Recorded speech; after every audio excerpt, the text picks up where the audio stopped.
سب بھروسہ تو یوں ہے رب والے، میرا سب بھروسہ تو یوں ہے رب والے۔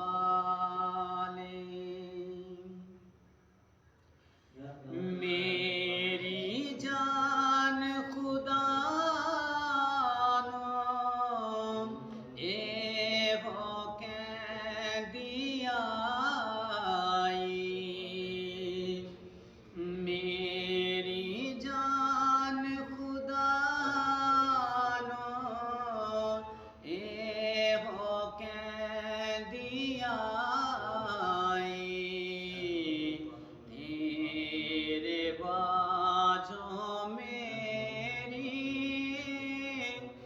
نہیں ہے بھلیائی، تیرے باجوں میری نہیں ہے بھلیائی، اے خدا وند میرے تو یوں کر رکھوالے۔ خداوند ہم خاک ہیں اور خاک میں مل جاتے ہیں، تیرا نام ہمیشہ عبدالآباد رہے گا۔ تو ہم سب کو اپنے دن گننا سکھا اور ہم سب کو بے دینی کے دور میں خداوند خدا مضبوط رکھ، کیونکہ بے دینی بہت ہے، انسان کے خیالات، انسان کے ارادے انسان کو بیچ ہی بیچ میں برباد کر دیتے ہیں، لیکن انسان نہیں سمجھتا۔ ہماری سوچیں، ہمارے ارادے سب ناقص ہیں، اس لیے ہم اپنی زندگیوں کو تیرے ہاتھوں میں دیتے ہیں، مسیح یسوع کے نام میں آمین۔ آج ہم تھوڑی دیر کے لیے خداوند کے زندہ کلام میں سے سیکھیں گے، ایوب نبی کی کتاب میں سے، خداوند کے زندہ کلام میں سے ہم خداوند کے زندہ کلام میں سے پہلی اور دوسری آیات ہم خداوند کے زندہ کلام میں سے پڑھیں گے۔ انسان جو عورت سے پیدا ہوتا ہے تھوڑے دنوں کا ہے اور دکھ سے بھرا ہے، وہ پھول کی طرح نکلتا اور کاٹ ڈالا جاتا ہے، وہ سایہ کی طرح اڑ جاتا ہے اور ٹھہرتا نہیں۔ خداوند کے زندہ کلام کے پڑھے اور سنے جانے پر خداوند کی برکت اور خداوند کا شکر ہو، آمین۔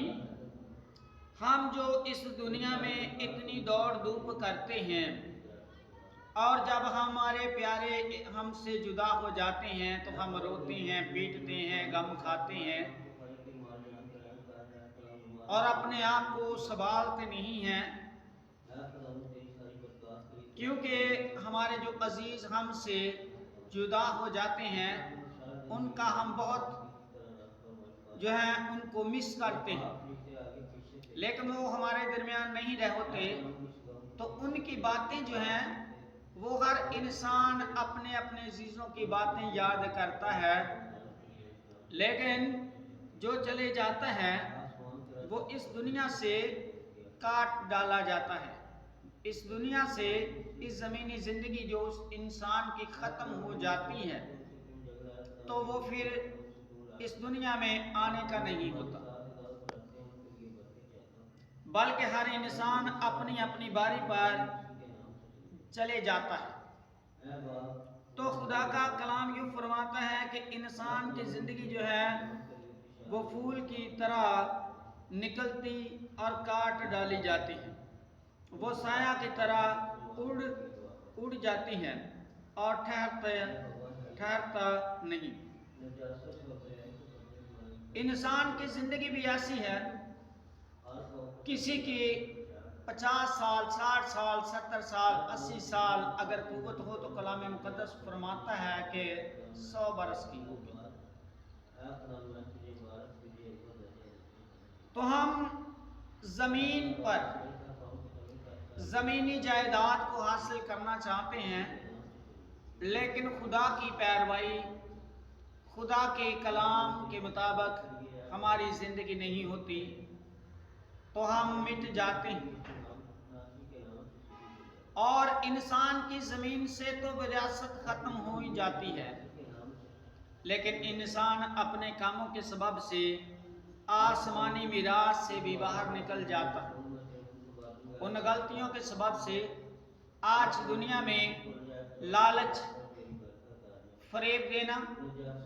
حسد کرنا، زنا کرنا، چوری کرنا، جھوٹ بولنا، چغلی کرنا، ایسے وہ تمام کام انسان کی زندگی میں پائے جاتے ہیں۔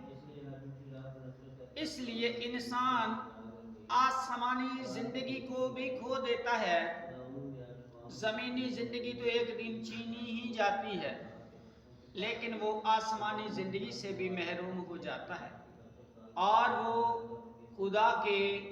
مقدس ہیکل میں، خدا کے مقدس خیمہ میں جو خدا نے اپنے لوگوں کے لیے قائم کیا ہے، وہ نہیں جا سکتا، کیونکہ ناپاک کام کرنے والی کوئی بھی شخصیات ہے، کوئی غریب ہے، کوئی زوراور ہے، کوئی طاقتور ہے، خدا کی حضوری میں انسان پاکیزگی کے سبب سے جا سکتا ہے۔ اس لیے ہمیں یہ سوچنا ہے کہ ہماری جو چھوٹی سی یہ زندگی ہے، ہم زمین پر عیش و آرام ڈھونڈتے ہیں، دولت اکٹھی کرتے ہیں، اور یہ بھی ہمیں سوچنا چاہیے کہ یہ کس طریقہ سے کرتے ہیں۔ یہ جگیریں، یہ دولت